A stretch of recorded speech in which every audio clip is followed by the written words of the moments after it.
Buenas tardes, ¿me están escuchando bien? Sí, doctor, buenas tardes, se escucha. Perfecto. Vamos a empezar. Hoy tenemos que avanzar. ¿Qué tema? Diabetes, doctor, ahí habíamos quedado. Diabetes, ¿no?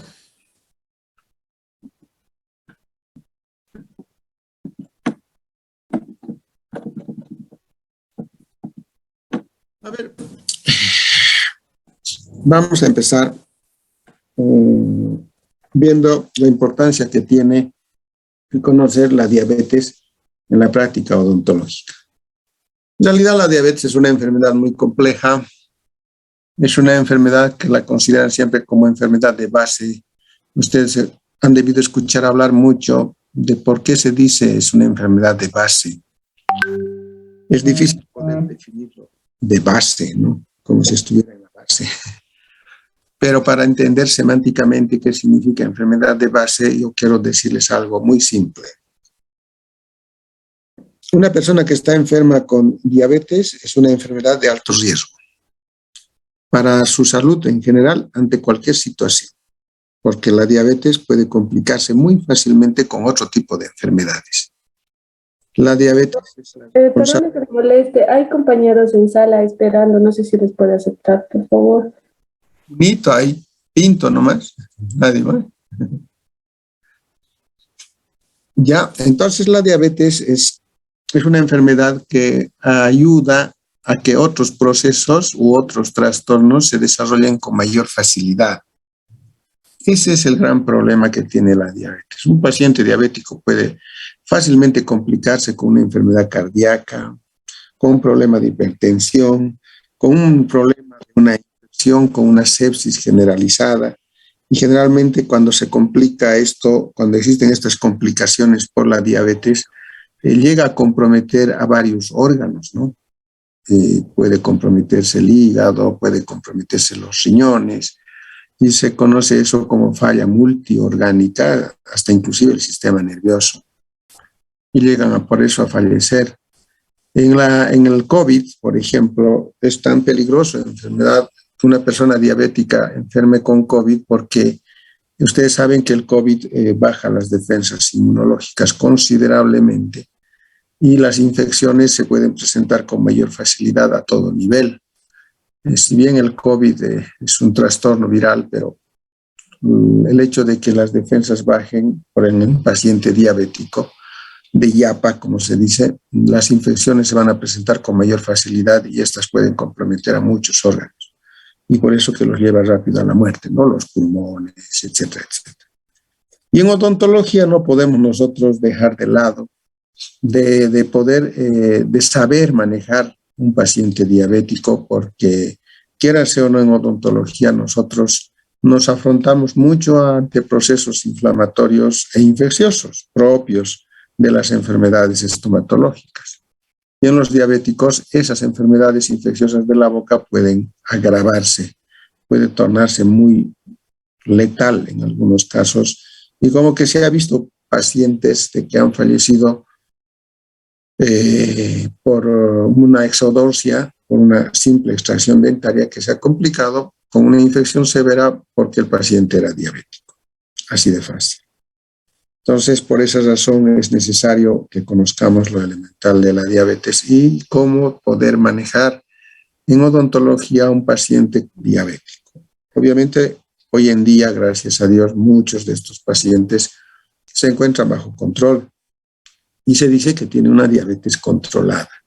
Pero el hecho de que esté controlada no da la suficiente garantía. Nos da una gran tranquilidad para manejarlo, es cierto, pero hay que tomar muchos recaudos, muchas medidas preventivas para no complicar al paciente la enfermedad. Entonces, para eso conozcamos bien qué es la diabetes, ¿no? Si ustedes manejan bien a la diabetes, comprenden bien el mecanismo fisiopatológico de la diabetes, particularmente en el compromiso infeccioso, van a poder hacer un buen preoperatorio y van a hacer intervenciones quirúrgicas sin ningún riesgo.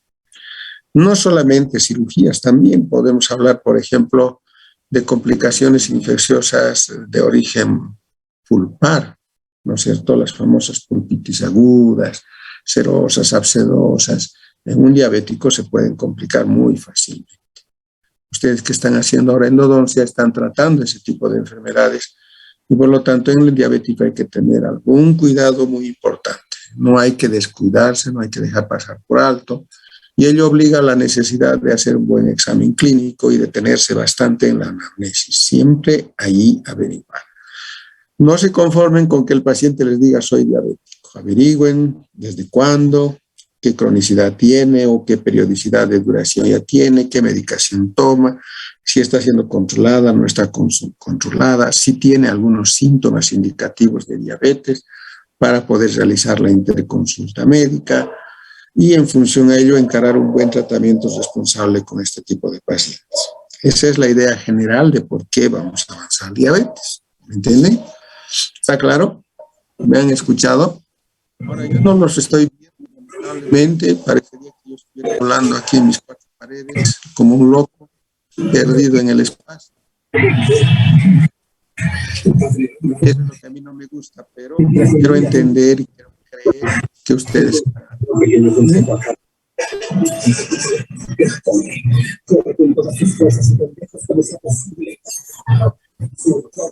Michelle Durán.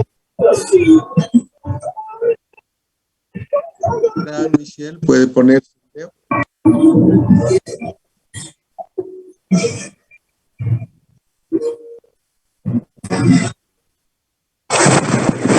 Durán. ¿Me escucha? Michelle Durán, ¿podría encender su cámara? Sí, doctor. ¿Podría encender su cámara?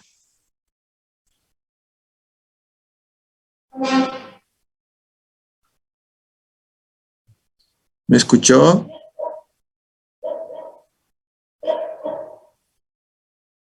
Hola. ¿Me están escuchando los demás? Sí, doctor. Sí, doctor, se escucha. Doctor. A ver, Michelle Durán, encienda su cámara, Sí, por favor. doctor, en un momento, por favor. Ahorita lo voy a encender la cámara.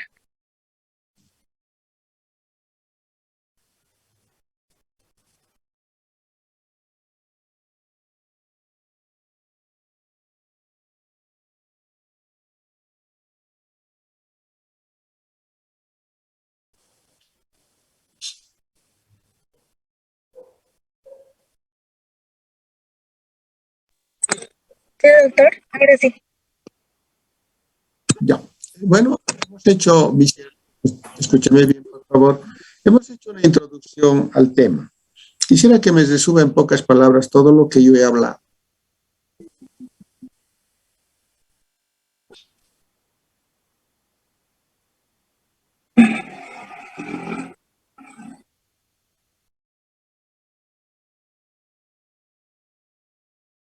Le escucho, habilite su audio.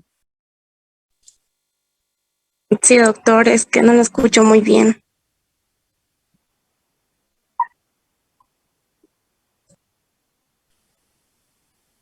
Ni en virtual ni en presencial me escuchan, pero yo aquí grito.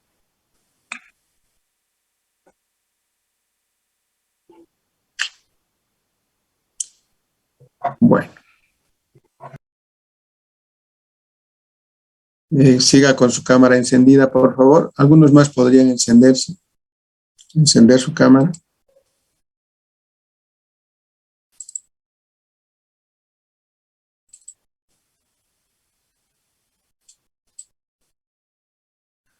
Perfecto. Dos nomás. A ver, Franklin, tú más, por favor. Eso es, ya. Estén atentos porque les voy a ir preguntando lo que yo estoy hablando. Doctor, Discúlpeme, me pusieron hace unas horas la cuarta dosis y estoy con un dolor de cabeza terrible. No sé si podría pasar con la cámara apagada. No hay problema. Gracias, doctor. Bien, entonces, ¿cómo lo definimos desde el punto de vista ya, desde el punto de vista de su propia terminología, la diabetes, ¿no? A ver, hemos de decir que la diabetes es un trastorno endocrino metabólico. Decimos que es endocrino porque hay un compromiso del sistema endocrino. Y es metabólico porque tiene que ver con el metabolismo fundamentalmente del azúcar. A ver, Michelle Durán, dentro del sistema endocrino que tiene el cuerpo humano, ¿qué glándulas de secreción endocrina conoce usted?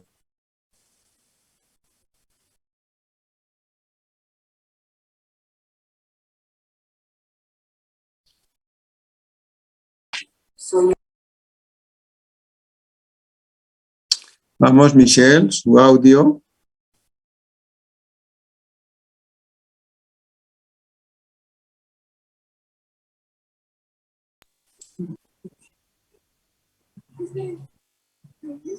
No conoce ninguna glándula de secreción endocrina. Doctor, mi señal está un poco lenta y se le escucha entrecortado. ¿Qué glándulas de secreción endocrina conoce? Endocrinas.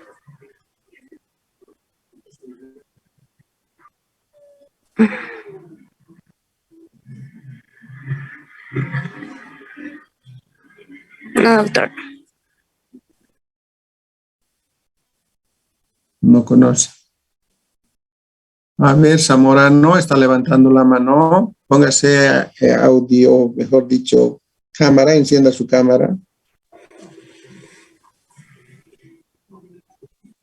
Doctor, como ejemplo serían...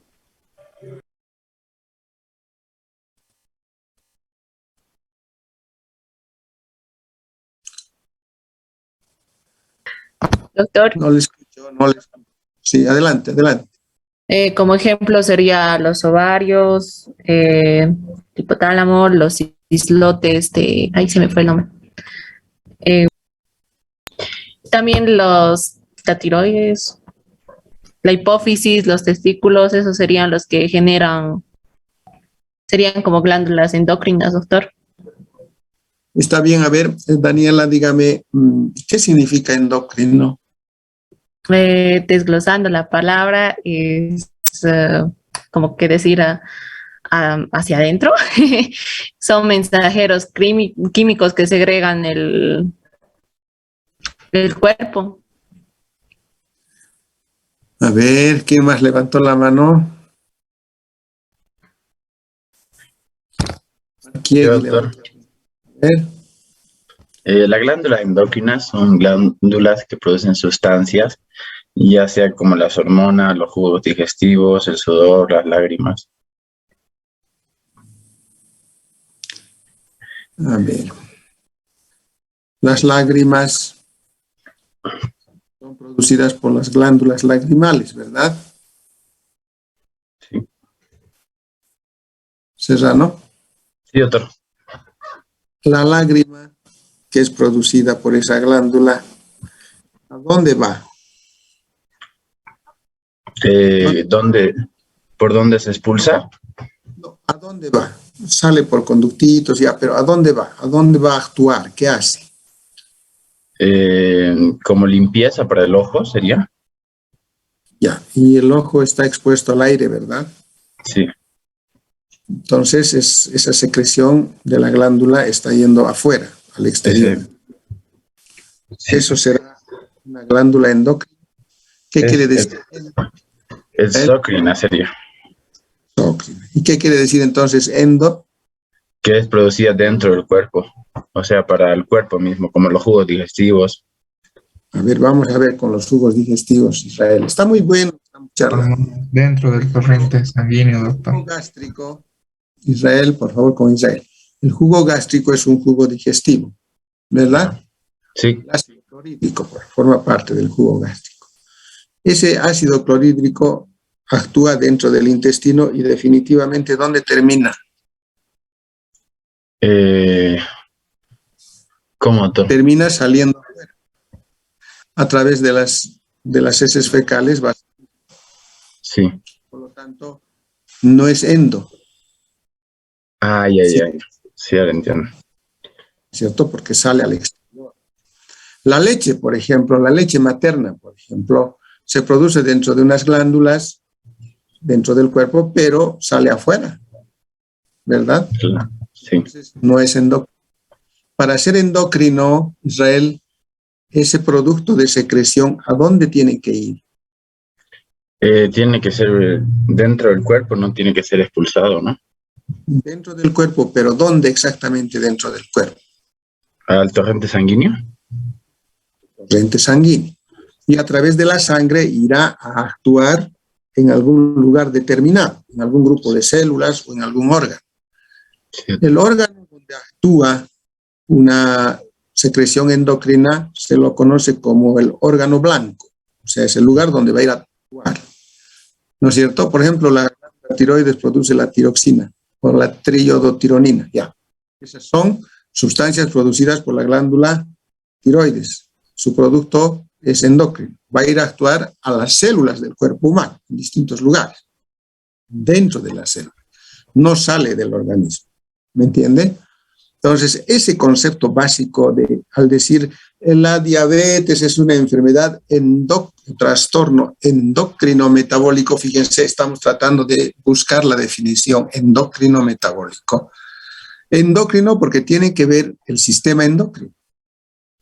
¿Y por qué metabólico? Porque está relacionado con el metabolismo del azúcar, de la glucosa. Y la glucosa nosotros la ingerimos con la alimentación. Entonces, algo está pasando entre estos dos elementos. El producto de secreción de una glándula de secreción de la glándula endocrina, ¿qué se llama, Israel? ¿El producto final de la secreción? Esa glándula endocrina produce algo, ¿verdad? Es un producto. ¿Qué se llama en términos generales? ¿Qué es cuando es endocrino? ¿Las hormonas? Hormonas. Entonces, el sistema endocrino produce hormonas. Y hay varias glándulas de secreción interna o endócrinas, ¿no? Los ovarios son mixtos. Los testículos también son mixtos. La glándula tiroides, en cambio, ya es endocrino puro. ¿Entiende? A ver, las cápsulas suprarrenales, por ejemplo, ¿es endocrino o es exócrino su producto de secreción, Israel? Endocrino, doctor. Hay varias hormonas, ¿no es cierto? La hipófisis, por ejemplo, es una glándula de secreción interna o endocrina. ¿Y cuál será la glándula que tiene problemas, en el que ocurre trastorno para que se presente una diabetes? ¿Sabe? ¿Conoce? ¿Tiene una idea? No, doctor. Es el páncreas. El páncreas es una glándula de secreción mixta. Quiere decir que produce jugos digestivos, que sería la parte exócrina, y también produce hormonas. ¿Me entienden? Israel, si se acuerda ahora, el páncreas, ¿dónde se encuentra? ¿En el abdomen o en el tórax? En el tórax. Tórax. ¿Entre los pulmones o al medio del corazón? Entre los pulmones, doctor. Ese error hay que borrar, Israel. El páncreas se encuentra en el abdomen. Fíjense, cosas elementales no tienen que fallar a ustedes.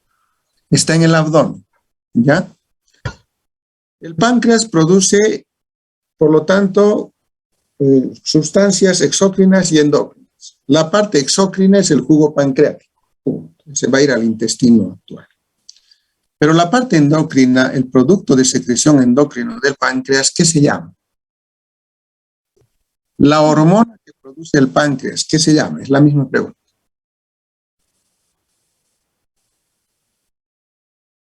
Si se acuerda, si no, no hay problema.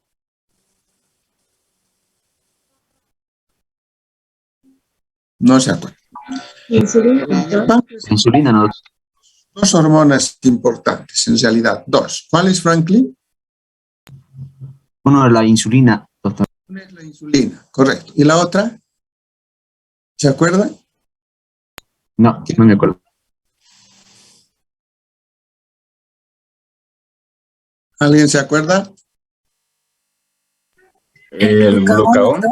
Glucagón o glucago.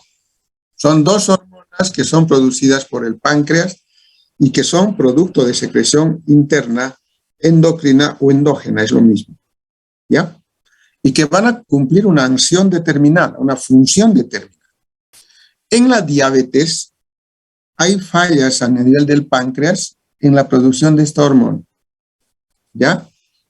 Por eso ya estoy definiendo lo que es la diabetes, chicos. Me estarán atendiendo o quieren que les dicte y nos vamos rapidito. Ya. Trastorno endocrino metabólico. Esa es la clave inicial en la definición. ¿Por qué endocrino? Porque hay un compromiso del páncreas en su producción endocrina, particularmente de una hormona que es la encargada de regular la concentración de glucosa en sangre, que se llama esa hormona insulina. Entonces, las fallas están ahí. Puede ser que no se esté produciendo insulina o que la insulina que se produce es escasa o deficiente. Si no se produce buena cantidad de insulina, no va a regular bien la concentración de glucosa en la sangre. La glucosa que llega a la sangre llega por nuestra alimentación. Las pastillas, el azúcar del desayuno, de la fruta, etcétera, etcétera, etcétera. ¿Me entienden? Eso consumimos. Es absorbida en el intestino y entra al torrente circulatorio.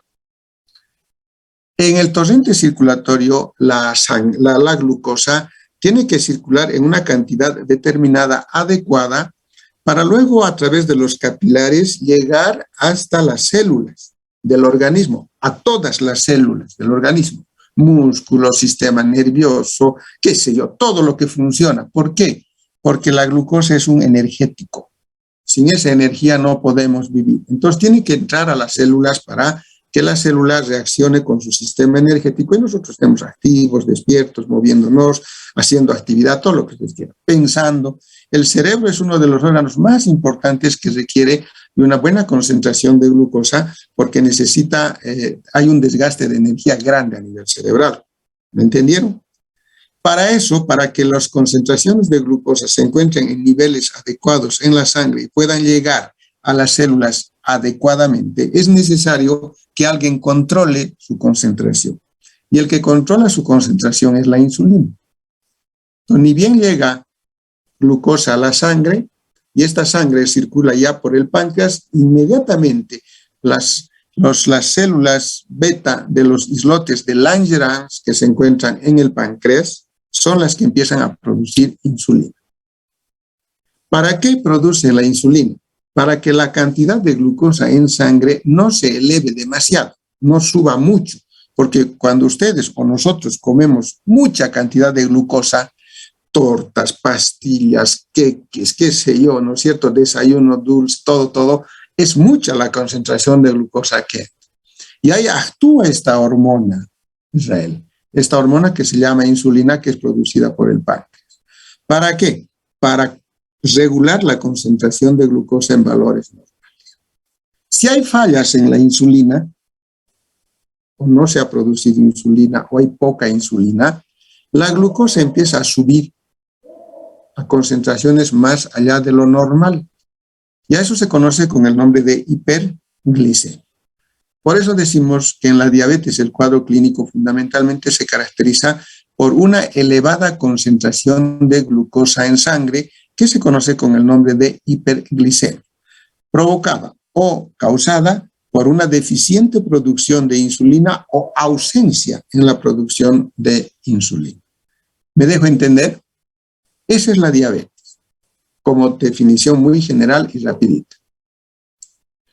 Trastorno endocrino metabólico caracterizado por un complejo sindromático porque va a haber muchos signos y síntomas, ¿no? De lesiones neurovasculares y metabólicas de evolución crónica caracterizada por hiperglucemia, aumento en la concentración de glucosa, provocada por un déficit absoluto o relativo de insulina. ¿Qué quiere decir absoluto, Franklin?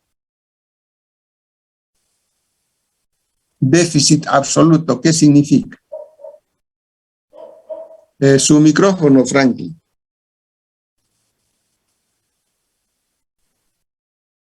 Déficit absoluto sería total de...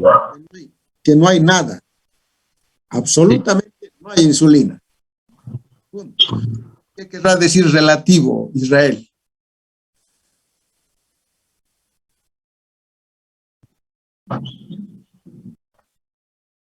Que no es completo, algo que no Que se hay, llega a pero completar. no lo suficiente, ¿no? Hay, pero no lo suficiente. Poco. Sí. Entonces, fíjense, chicos, cuando estamos estudiando una definición, hay que entenderlo de esa manera. Y ahí nos damos cuenta.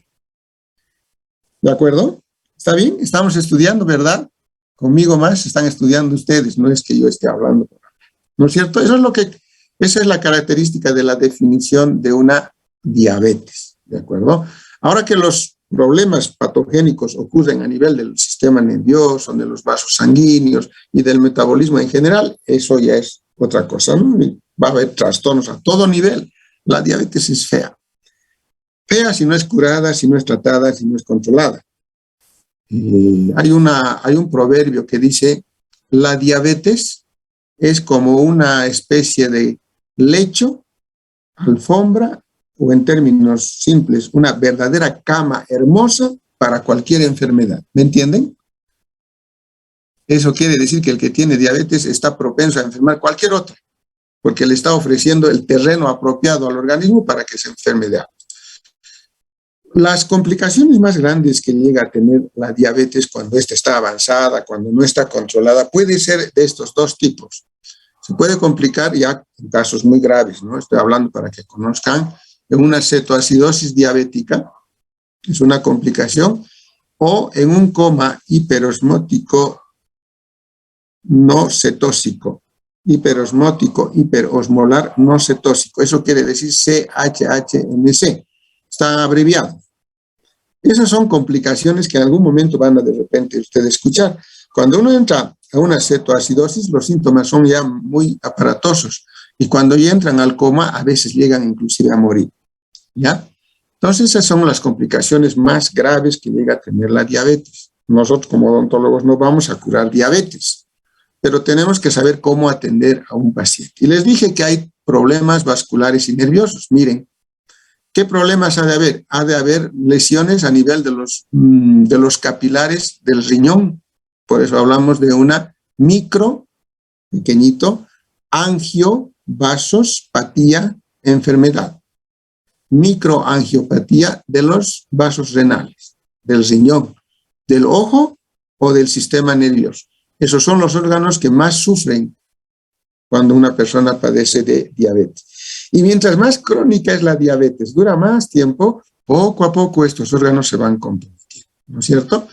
Además, los trastornos metabólicos van a comprender el metabolismo de las grasas y de las proteínas. Eso es otro elemento de complicación. Pero hasta ahí medio medicina, ¿no? Medio medicina profunda. Vamos a ir a lo que nos interesa poco a poco a nosotros, pero nosotros tenemos que tratar de comprender y entender muy bien la diabetes. La diabetes, dependiendo de la edad en la que se presenta, ¿me entienden? Y del grado de compromiso del páncreas, de acuerdo a las causas que pueden dañar al páncreas, vamos a clasificarlo en dos. Hay dos formas de diabetes, la tipo 1 y la tipo 2, ¿de acuerdo? Para nosotros como odontólogos, suficiente saber eso, porque ya en la medicina, cada una de estas a su vez se subclasifica en otras, pero nosotros vamos a manejar la clasificación grande. La diabetes tipo 1 es una forma de diabetes y la diabetes tipo 2 es otra, ¿ya? Claro, hay sus pequeñas diferencias.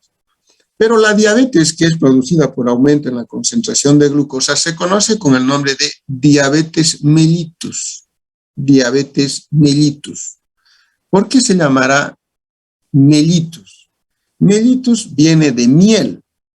Miel nos hace entender que se trata de algo dulce. Entonces, acá tiene que ver por eso la glucosa, ¿me entienden? Mellitus se lo denomina por el conocimiento de la miel, tan dulce y tan rica que es la miel, ¿no es cierto? Entonces, tenemos la diabetes mellitus. La de tipo 1 se conoce como insulino dependiente. Eso quiere decir que estos pacientes que tienen una diabetes mellitus tipo 1 viven a expensas de la insulina. Eso quiere decir que todos los días tienen que consumir o pincharse insulina para seguir viviendo. Por eso dice insulino dependiente. Si a este paciente con diabetes tipo 1 le faltara la insulina, les apuesto que en 2 o 3 días se puede morir. ¿Entienden? ¿Ya? Esa es la de tipo 1 para tener. La otra forma de diabetes también es una diabetes mellitus, porque él siempre está vinculado a la hiperglicemia, ¿ya? Se conoce también como no insulino dependiente. Quiero decir que no depende exclusivamente la enfermedad por la falta de insulina, ¿entienden? Por eso se llama no insulino dependiente. La insulina, si bien es una hormona producida por el páncreas, en estos pacientes con diabetes es necesario, si no hay insulina, darle insulina, ¿no es cierto? Entonces la insulina se le da por vía parenteral, es decir, por una inyeccióncita que tienen que colocarse cada día. En la de tipo 1 tienen que pincharse cada día y administrarse insulina. En cambio, en la de tipo 2 no es necesario dar insulina como medicamento. Se puede controlar mediante otro tipo de medicamento. Por eso hay 2 tipos de diabetes, la tipo 1 y la de tipo 2, que las vamos a aclarar en sus características clínicas para que ustedes las conozcan. Vamos a ver, empezaremos por ¿cuál? Por la causa. ¿Cuál es la causa fundamental que podríamos creer que fuera la responsable para la presentación de una diabetes? Es multifactorial, es decir, pueden haber varias causas, varios factores que determinen que un paciente pueda enfermar de diabetes. En la gente común de diario vivir, si ustedes le dicen, ¿por qué se enferman de diabetes? Porque consumen mucha azúcar, les dicen, ¿verdad? ¿Sí? No comas tanto, te vas a enfermar de diabetes, no comas mucha azúcar. No es tanto esa la razón. Y ahora van a ver ustedes por qué puede ocurrir las lesiones o los trastornos en el páncreas para que no exista, o si existe, sea poca la cantidad de insulina. Por ejemplo, pueden haber trastornos genéticos. Dentro de los trastornos genéticos vamos a tomar en cuenta que los individuos o las personas ya nacen con un problema genético, una malformación o cualquier naturaleza a nivel del páncreas. Pues si el páncreas está dañado, nace con algún trastorno genético, por supuesto va a incidir en que no va a tener producción de insulina, ya sea total o parcial, ¿no es cierto? Otra causa, que puede ser que los islotes de Langerhans del páncreas se destruyan, se lesionen, se dañen. ¿Por qué pueden dañarse? Puede ser por un procedimiento quirúrgico. A veces las personas son sometidas a determinadas cirugías en las que se dañan los islotes pancreáticos. Acá, por ejemplo, a ver, les voy a explicar. Hay personas que se hacen operar de cálculos biliares y en ese tipo de cirugías a veces se obstruyen los conductos que llevan bilis del hígado y que llevan jugo pancreático del páncreas, se trancan y el jugo pancreático lo empieza a digerir al propio páncreas. Entonces, al digerirlo, lo destruye a los islotes, ¿no es cierto? O mínimamente va a provocar inflamaciones. Las inflamaciones del páncreas pueden ser de distinta naturaleza. Pueden ser de causa bacteriana o de causa viral o por un problema neoplásico. Entonces, como verán, el páncreas puede sufrir este tipo de trastornos, lesiones traumáticas de tipo quirúrgico, inflamaciones, infecciones o neoplasias. Dentro de las inflamatorias, por ejemplo, están los que beben demasiado. Los que beben mucho no solamente afectan a su hígado, también pueden afectar a su páncreas y se inflama. A eso se conoce como pancreatitis, se recordarán, ¿no es cierto? O pueden haber enfermedades infecciosas, ya sean bacterianas o virales, que pueden lesionar al páncreas. O el desarrollo de un cáncer, el cáncer de cabeza de páncreas. Cualquiera de estas pueden provocar, por lo tanto, trastornos en los islotes y, por supuesto, alteraciones en la producción de la insulina, ¿no es cierto? Ya estamos dando dos factores. Tercer factor, puede ser por un problema general del sistema endocrino donde hay compromiso de la glándula pituitaria.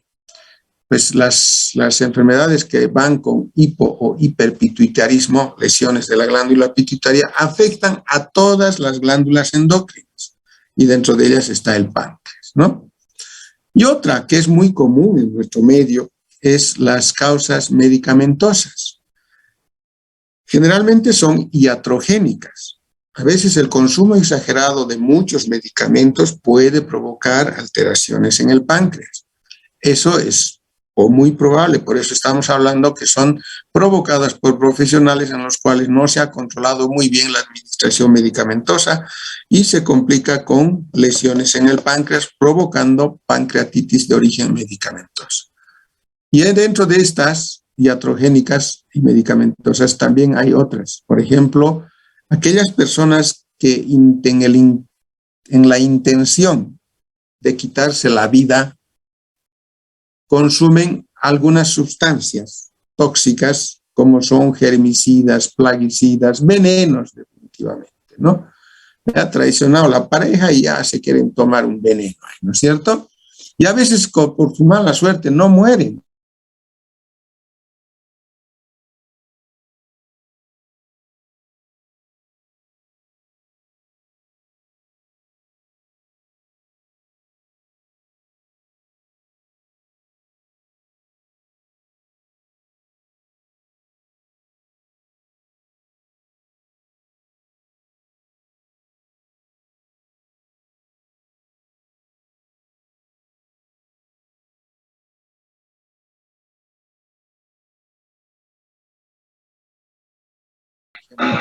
Insecticidas, plaguicidas, se lo toman. A veces por error también, ¿no? Por ejemplo, alguna vez alguien se hubiera tomado hipoclorito de sodio, por ejemplo, lavandina, imagínense, ¿no? Entonces, estos también producen lesiones en el páncreas. Y si no muere, se salva, pero el que queda dañado es el páncreas. Y cuando el páncreas queda lesionado, ya entenderán, ya no va a funcionar bien, va a funcionar a medias.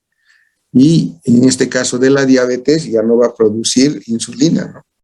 En buena cantidad o de repente nada. Y se vuelve el paciente diabético. ¿Me entienden? ¿No? ¿Me llegan a comprender eso o no? Ahí están las causas. Por eso hablamos de una etiología de factores multifactorial, multicausal. ¿Me he dejado comprender?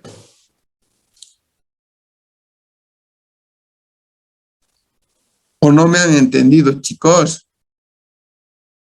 ¿Feo está la clase? ¿Se entiende, doctor? Pero no dicen nada los demás. A ver, Mauricio, ¿qué dice Mauricio Chávez?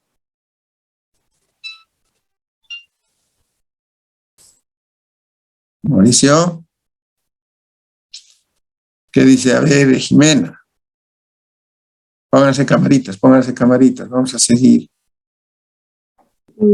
Sí, doctor, se entiende, está bien. Porque si les estoy aburriendo, chicos, voy a hacer de otra manera. No, doctor, está bien, se entiende. A ver qué dice Díaz Navia Wendy.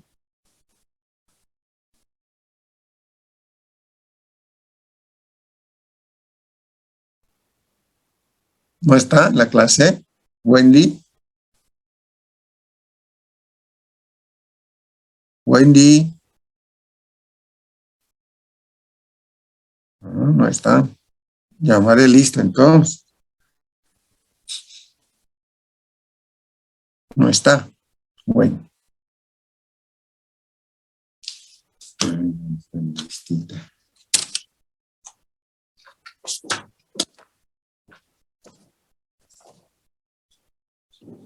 ¿Qué fecha es hoy?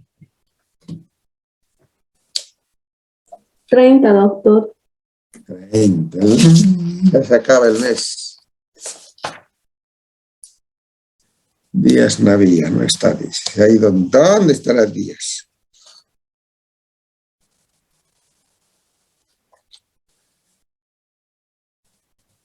Listo.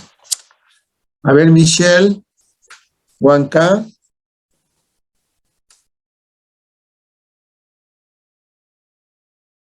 Juanca, Michelle.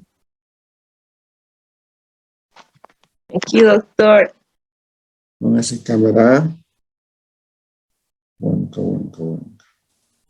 Raiza.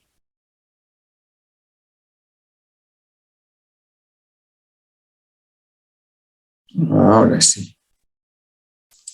Juanca. ¿Entendió? ¿Se entiende? Sí, doctor. ¿Qué dice Adriana? ¿Se está entendiendo? Sí, doctor. Dentro de los factores que hemos nombrado, todos aquellos factores en los cuales hay un ataque al páncreas, ya sea infecciosas, traumáticas, por los venenos, por lo que quieran, también se conoce eso como factores ambientales, ¿ya? Pero la causa de origen genético, el trastorno genético, es lo que nosotros también comúnmente llamamos como causas hereditarias. Este factor también es bueno tomar en cuenta, porque de acuerdo a los estudios, de todos los pacientes diabéticos, un 35% de ellos son de origen genético. Eso quiere decir que vienen como consecuencia de una transmisión hereditaria. Por eso que cuando ustedes hablen con un paciente y averigüen si es o no diabético, pregunten siempre si su papá, su mamá o los abuelos o los hermanos padecen de esta diabetes. Siempre van a decir, el paciente que es diabético tiene un antecedente hereditario, siempre va a tener. Y les decía, el porcentaje es alto, excepto sea el que se ha tomado venenos y por eso está con su diabetes ahora. Pero la mayoría, el 35% es alto. Hay que tomar en cuenta siempre la posibilidad de que exista un fondo hereditario. Si al hacer la anamnesis le preguntan a un paciente, ¿su papá es sano? Sí. ¿Su mamá es sana? No. ¿Qué tiene? Diabetes. Ah, ojo. Ese ratito tienen que parar la oreja. Y entonces agotar en ese su paciente la posibilidad de que de repente él también pudiera estar con algunos síntomas.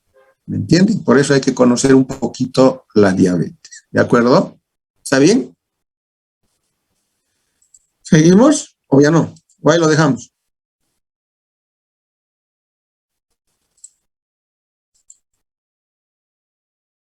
¿Cómo es, chicos? ¿Ahí lo dejamos? No, doctor. Seguiremos, doctor. Ahora un poquito veamos las características clínicas de los dos tipos de diabetes, no tanto de la tipo 1 como de la tipo 2. ¿Me dejo entender? Creo que no estoy compartiendo, ¿no? No, doctor. Ya. Un ratito tengo que armar esto todavía. Diabetes tipo 1, listo.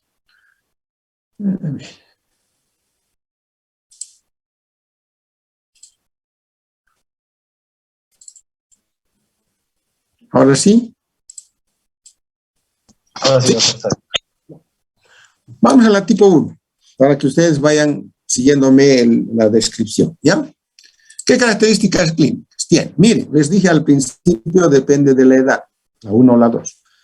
Cuando una persona enferma de diabetes y está menor a 30 años de edad, quiere decir generalmente que sea tipo 1. Por eso dices mayor frecuencia antes de los 30 años de edad. Por eso que hay niños inclusive que ya nacen con diabetes. Se llama diabetes neonatal en ellos. Y ellos así crecen, ¿no? Yo conozco una pareja de odontólogos, como ustedes, que eran alumnos, que han tenido su bebecito y han nacido con diabetes. Y ya debe estar por sus 5 o 6 añitos y está con tratamiento de insulina desde su nacimiento, fíjense. La causa en este tipo de diabetes tipo 1 generalmente es viral. Es una de las principales causas, ¿no? Puede ser este tipo de virus los que hayan podido provocar esa lesión a nivel del páncreas. Es generalmente de evolución rápida, es decir, que aparece rápidamente, no es una lenta como la otra que va poquito a poquito, esto es rápido, de golpe, eso quiere decir. Su complicación más frecuente es la cetoacidosis. En cambio, la diabetes tipo 2, ya, de acuerdo a la edad, se presenta en mayores de 30 años. En ustedes, no, ustedes todavía no. A partir de los 30 años, una persona tiene mayor probabilidad de padecer de una diabetes tipo 2. Si lo ven a una persona de 50 años, cuidado que les diga, doctor, tengo estos síntomas, parece que tengo diabetes, ya de hecho tienen que decir, debe ser tipo 2. ¿Listo? En este tipo de pacientes se acompañan generalmente la obesidad, son los gorditos que empiezan a enfermar por los trastornos metabólicos de las grasas y de las proteínas que hace rato les había nombrado. La etiología genética es también el factor importante en ellos, no es tanto la viral, aunque también puede estar. Miren, los trastornos hereditarios, los que beben demasiado, la desnutrición, los que entran en huelgas de hambre verdaderas, que hoy en día ya no hay, ¿no? La iatrogenia, que habíamos hablado, medicamentos, y la tóxica por los venenos, los racticidas. Son este grupo de causas las más frecuentes para una tipo 2. Generalmente los jóvenes, los de edad de 20, 25, 30 años son los que a veces utilizan estos medicamentos o beben demasiado, etcétera, etcétera. ¿No es cierto? Son estas las causas más frecuentes. Evoluciona lentamente, no se presenta rápido. Con el tiempo van apareciendo poco a poco los síntomas y su complicación es generalmente el coma hiperosmótico, hiperosmolar no cetósico. Algunas pequeñas características. De estas que hemos nombrado, ¿cuáles debe manejar el odontólogo? ¿Me entienden? Fundamentalmente manejen la edad y los factores etiológicos y la evolución.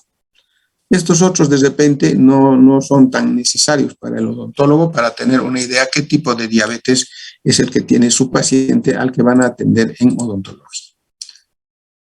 Ahora vamos a ver fisiopatológicamente qué es lo que ocurre, por qué se presentan esos síntomas propios de la diabetes, por qué se presentarán esas complicaciones, etc.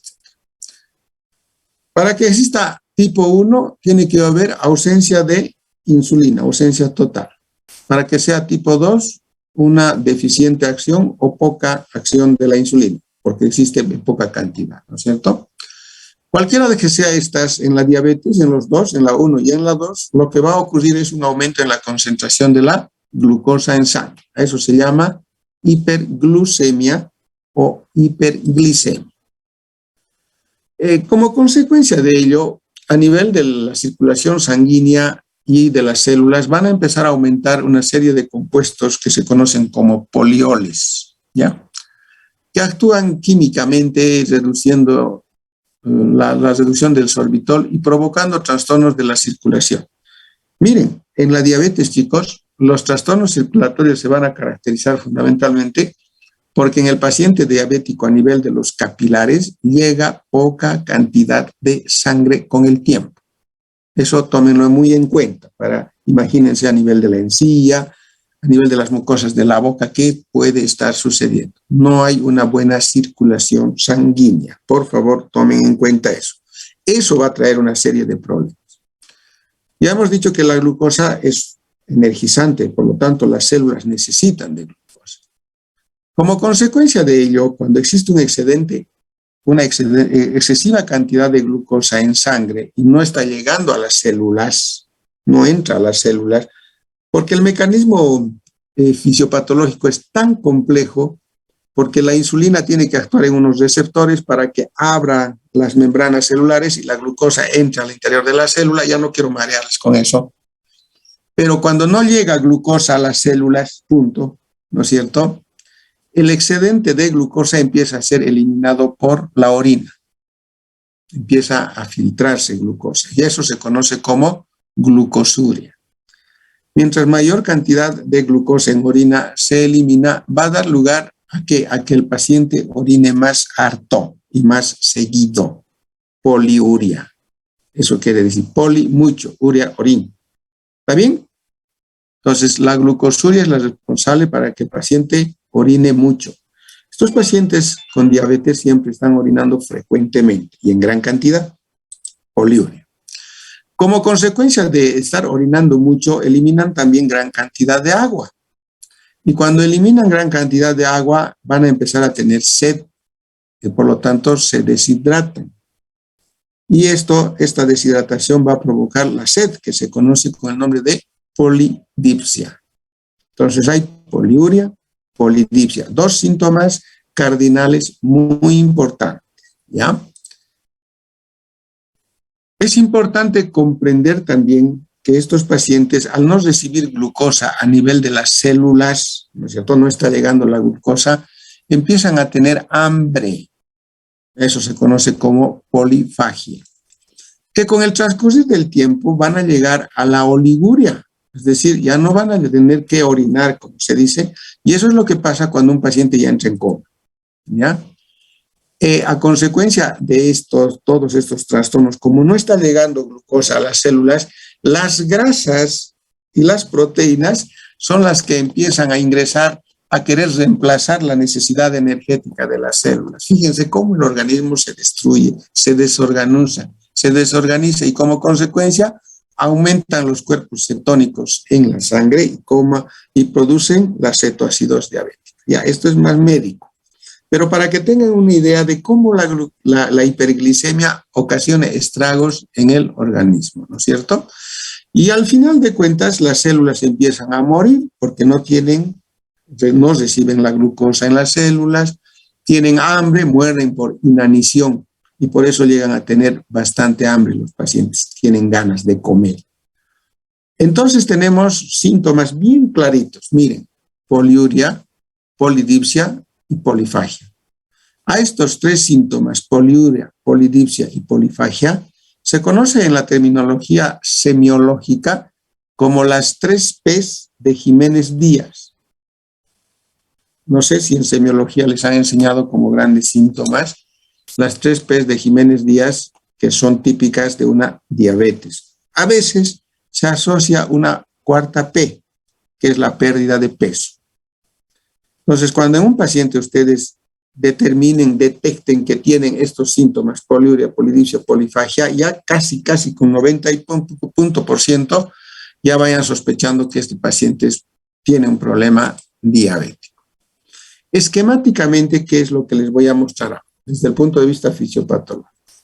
El aumento en la concentración de la hiperglucemia va a provocar una cetoacidosis diabética por el acúmulo de cuerpos cetónicos, que cuando son en gran cantidad produce una acidosis metabólica. Por eso se llama cetoacidosis diabética.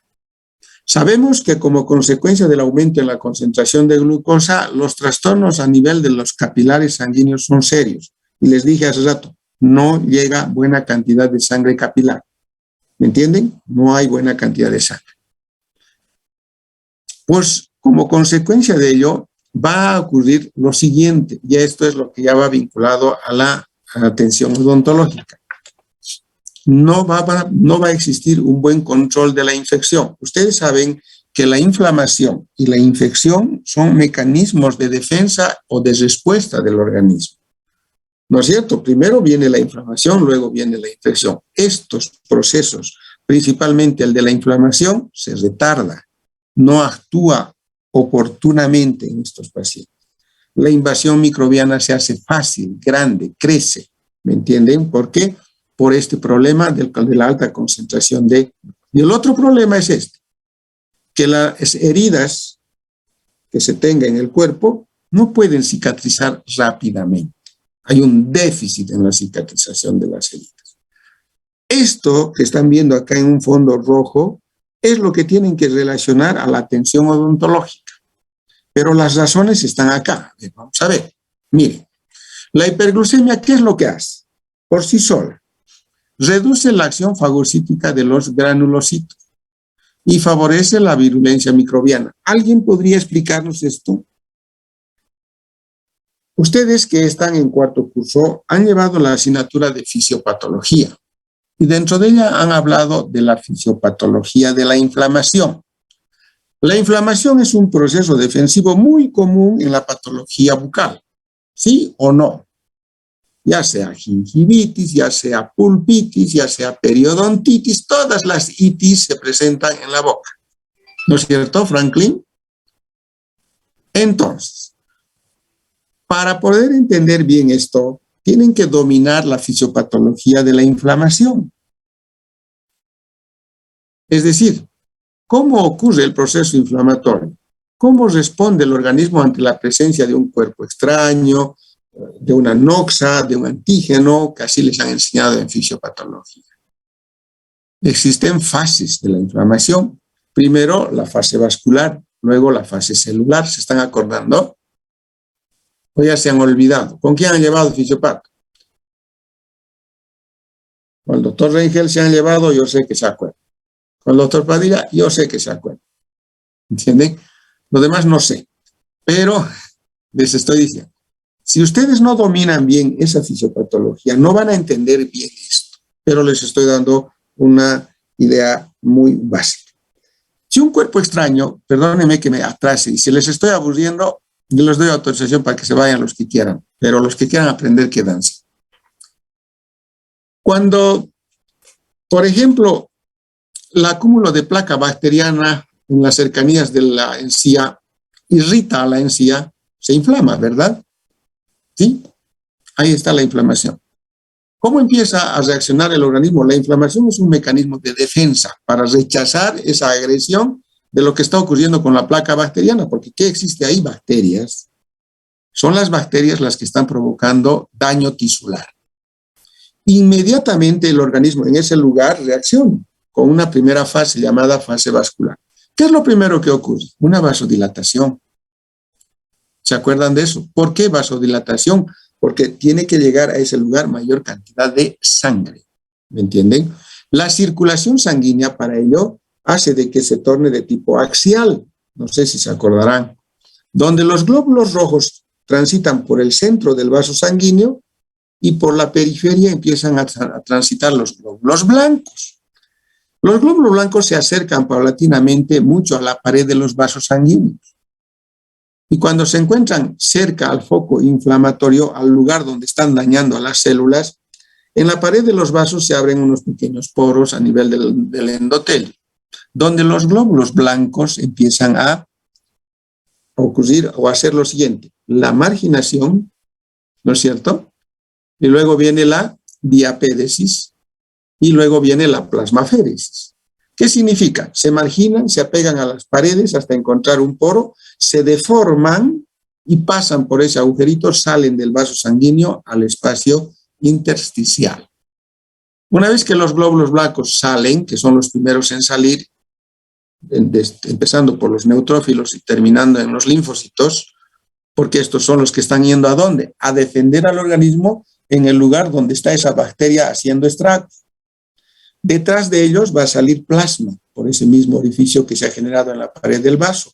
Por lo tanto, en el lugar donde está la presencia de las bacterias, de los chicos malos, si ustedes quieren, ha de llegar gran cantidad de leucocitos y de sangre. ¿Me entienden? El plasma llega en gran cantidad, lo que va a provocar, lo que les decía, la vasodilatación, por eso se hace rojo. Por la salida del plasma aumenta de volumen, se presenta el edema. Hay reacción celular con la liberación de una serie de mediadores químicos para provocar dolor. Y se genera lo que se conoce con el nombre de tétrada de Celsus. ¿Se acuerdan?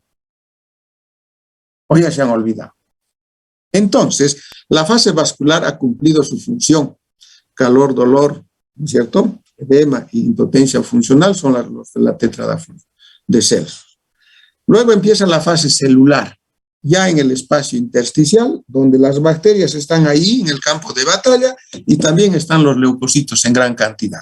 Los ladrones y los policías. Bueno, ojalá fuera así de verdad, pero son los ladrones y los policías. ¿Qué pasa a ese nivel? Hay un conjunto de acciones mediadas por cierto tipo de proteínas, como son el sistema de complemento, etcétera, etcétera, que hace o da lugar a que los leucocitos se acerquen hacia las bacterias, lo que se conoce con el nombre de migración leucocitaria. Se acercan tanto que cuando están cerquitas las quieren, las se enamoran, si ustedes quieren, de las bacterias, porque las bacterias o los cuerpos extraños sufren un proceso de opsonización. Es como si se perfumarían.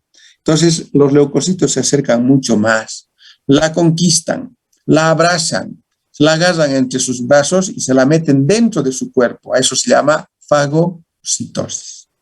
¿Me entiende? Normalmente eso ocurre en un proceso inflamatorio. Y cuando existe hiperglicemia, hemos dicho que hay trastornos vasculares donde no llega buena cantidad de sangre. Entonces, si no llega buena cantidad de sangre al lugar inflamado, con seguridad va a llegar poca cantidad de glóbulos blancos. Y no habiendo buena cantidad de glóbulos blancos, el proceso importante que se llama la fagocitosis no se va a cumplir o se va a reducir.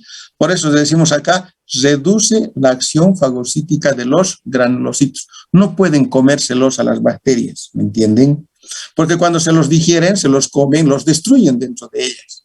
Y de esa manera el organismo se está defendiendo. Eso se altera por culpa de la concentración alta de glucosa. Como consecuencia de ello, entenderán ustedes como no van a poder comer, no van a poder matar los leucocitos a los chicos malos, que son las bacterias, pues las bacterias empiezan a crecer más y a eso se entiende como aumento de la virulencia microbiana. Y la infección se hace más grande. Por eso, en la diabetes hay un trastorno a nivel de los mecanismos de defensa del proceso inflamatorio, consiguientemente provocando una infección. Solo la hiperglucemia produce eso. Cuando ya existen gran cantidad de cuerpos tóxicos, va a ocurrir otro componente. Esa atracción, ese camino que tiene el glóbulo blanco en dirección a la bacteria, se retrasa. Por así decir, normalmente van a una velocidad determinada, ya, 100 por hora. Por decir, ya, cuidado que estén anotando 100 por hora. Pero resulta que como existe una cetoacidosis en la zona, apenas van 10 por hora, por lo tanto tardan en llegar hasta la bacteria para cumplir su acción fagocítica. Eso produce la acidosis. Y la falta de circulación sanguínea hace de que no llegue buena cantidad de sangre como consecuencia pocos glóbulos blancos, no hay buena cantidad de oxígeno porque no llegan glóbulos rojos en cantidad y los granulocitos se llegan a quedar tanto inmóviles como quietos. Como quien dice, cuando los soldados están yendo a atacar a los ladrones, no les llevan la comida y no pueden caminar. ¿Me entienden? Eso es lo que pasa. Por lo tanto, estos tres problemas, hiperglucemia, cetoacidosis diabética y los trastornos microvasculares, han de hacer de que la infección crezca fácilmente. Favorece el desarrollo de un proceso infeccioso. Por eso dice aquí, déficit en el control de la infección. No pueden controlar. Los policías ya mueren, se acabaron, pierden. Y otro elemento, si es una herida, pues la cicatrización tampoco va a ser buena, va a tardar. Entonces, en ustedes, colegas, digo, queridos alumnos, si tienen un paciente diabético en quien ustedes van a tratar una enfermedad inflamatoria, infecciosa, o van a realizar una intervención quirúrgica, estos son los dos grandes riesgos que van a tener. Muchos pensaban, y el año pasado les hice una pregunta, no sé si se acuerdan, ¿qué pasa en el paciente diabético cuando hacemos una exodoncia? Todos me decían hemorragia, hemorragia, hemorragia. Dígame si en algún momento he hablado de hemorragia. ¿He dicho o no he dicho hemorragia? No, no lo he dicho. Nada que ver. La hemostasia, nada que ver. El problema es la inflamación y la infección y el retardo en la cicatrización de las heridas. ¿Entendieron? Si ustedes hacen en un paciente diabético una exodoncia y el paciente diabético no está controlado, está con glicemia elevada, tengan la seguridad de que, primero, su herida no va a secar bien, va a tardar, pero ojalá eso fuera poco.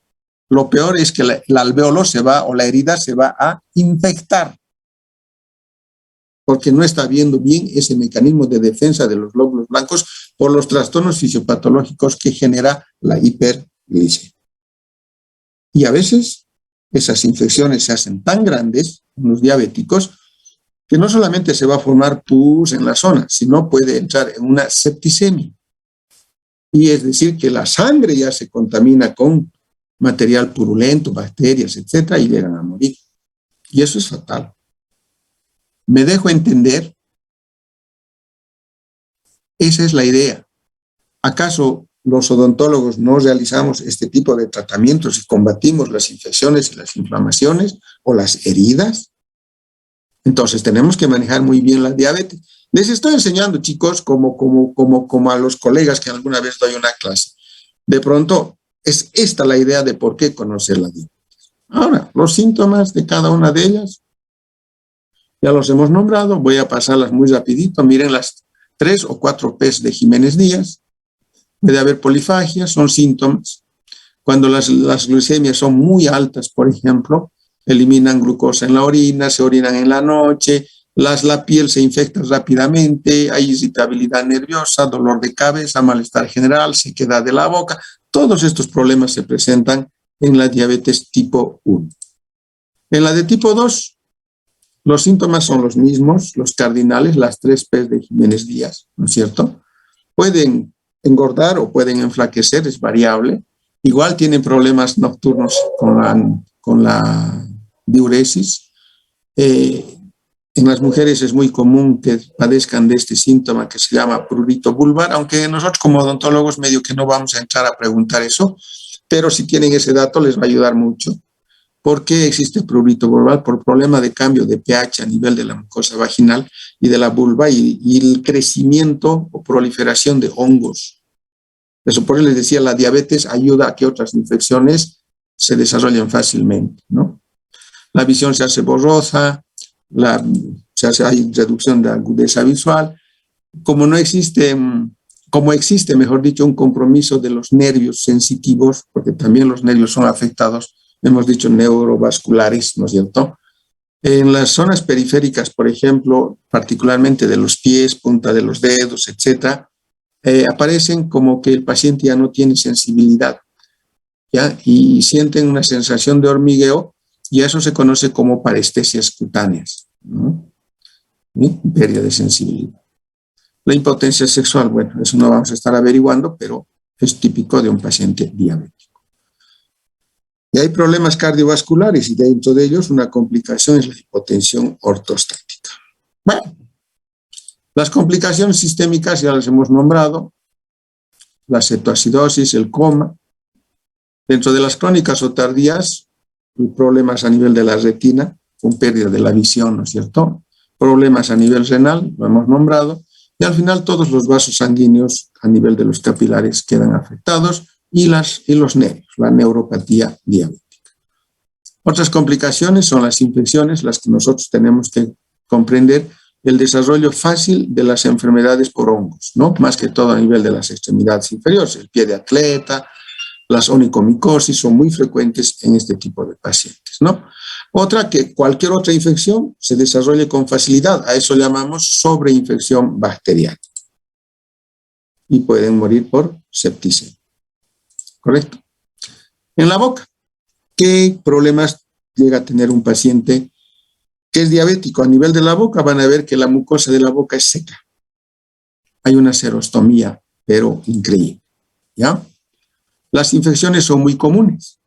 Las estomatitis, los abscesos, qué sé yo, ya sea a nivel de las encías, del piso de la boca, hasta los herpes se desarrollan con facilidad, ¿no?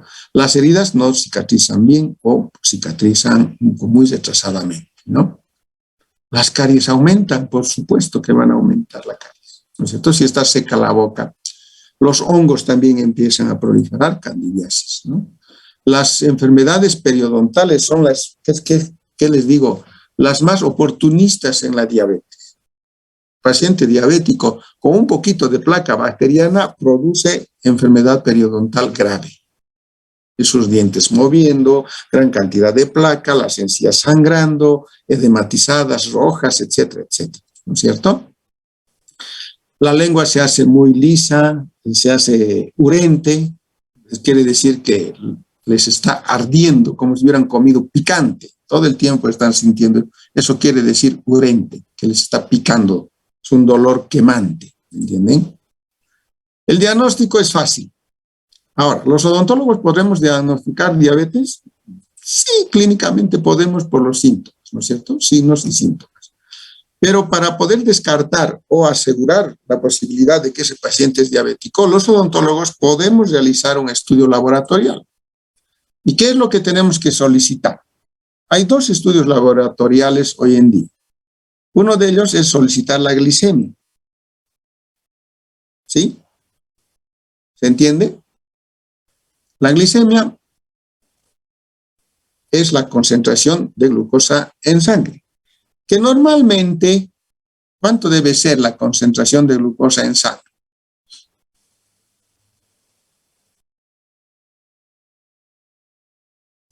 A ver, para decir su glucosa está dentro de valores normales.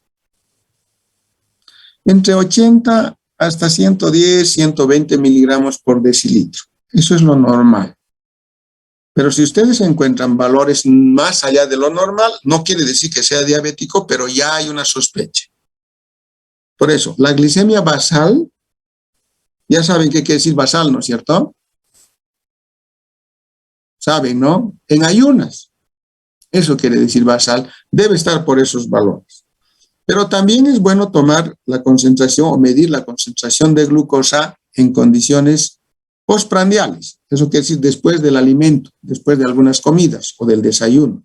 En ese caso, en postprandial puede llegar hasta 200, dependiendo de la cantidad de glucosa que uno haya consumido. Entonces, no vayan a sorprenderse que habían solicitado ustedes un laboratorio de glicemia, el paciente hubiera ido después de tomar desayuno o un suculento almuerzo y se hace tomar la muestra de sangre y va a salir 180 y cuidado que diga que es diabético. Entonces tienen que saber solicitar glicemia basal o postprandial o pedir las dos, ¿me entienden? Y en base a ello para poder decir si ese paciente está dentro de lo normal o está con una hiperglicemia y conducentemente la posibilidad de una diabetes. No esperen que el médico sea el que solicite esto. Ustedes, los odontólogos, pueden y deben solicitar como parte del preoperatorio. Y hoy en día, para realizar una intervención quirúrgica en una persona adulta o de tercera edad, ya es protocolo solicitar glucosa o glicemia. ¿Entienden? Es obligatorio, porque podemos descubrir elevados niveles de glucosa. Y ahí tendríamos que profundizar nuestro estudio preoperatorio y de repente trabajar con el médico haciendo la interconsulta correspondiente. ¿Sí? Otro elemento, otro estudio laboratorial es la hemoglobina glucosilada. La glicemia nos mide la cantidad de glucosa en el momento en que se ha tomado la muestra de sangre. En cambio, la hemoglobina glucosilada es otro tipo de prueba para determinar la concentración de glucosa, cuyos valores nos dan referencia de la concentración de glucosa que ha tenido en los últimos 30 días. ¿Me entienden? Por lo tanto, es un valor mucho más útil. Si yo pido hemoglobina glucosilada, me va a decir el resultado que en los últimos 30 días ese paciente ha tenido esa concentración de glucosa. Pero no se mide en miligramos por decilitro, se mide en porcentaje. Para estar dentro de valores compatibles a los 80 o 100 miligramos por decilitro, el porcentaje de la hemoglobina glucosilada debe estar entre 4.5 y 6%. Esos son los valores normales. Si tienen 6.5 o 7%, ya está más allá de lo normal. Como es de 30 días, es más seguro casi asegurar o decir que ese paciente es diabético. Por eso, hoy en día, los odontólogos que trabajan con criterio científico prefieren pedir hemoglobina glucosilada. Pero los que no queremos aprender y poquito, a la glicemia normal, no glicemia nomás. Ahora, si piden las dos, mucho mejor. ¿Me dejo entender? Entonces, les estoy enseñando lo que ustedes tienen que hacer como odontólogos, que los médicos también hacen lo mismo. ¿Qué diferencia hay solicitar un laboratorio? Ninguna. Tienen el resultado y si el paciente es con sospecha de diabetes por estos estudios laboratoriales, ¿qué van a hacer? ¿Qué haría usted, Frank? Supongamos tiene una hemoglobina glucosilada de 9%, ya que sí que está altísimo, debe estar más allá de 200 miligramos por decilitro. ¿Qué haría? ¿Qué actitud tomaría como odontólogo? ¿Le va a curar la diabetes, Franklin? No, no, doctor. Tendría que tratarlo. Es su obligación. ¿Qué haría?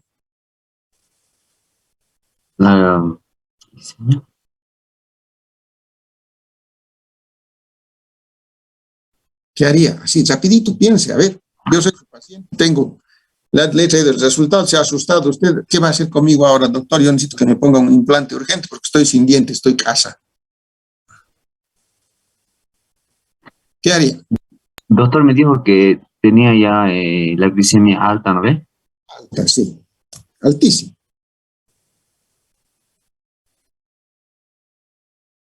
¿Qué actitud tomaría? ¿Qué dice, a ver, John Jairo? Doctor, perdone que lo moleste, estamos a 1 minuto a que se termine la clase. Va a cortar. Ya estamos terminando. Mucho he tardado en esta clase. A ver, piensen mientras salimos y entramos de nuevo.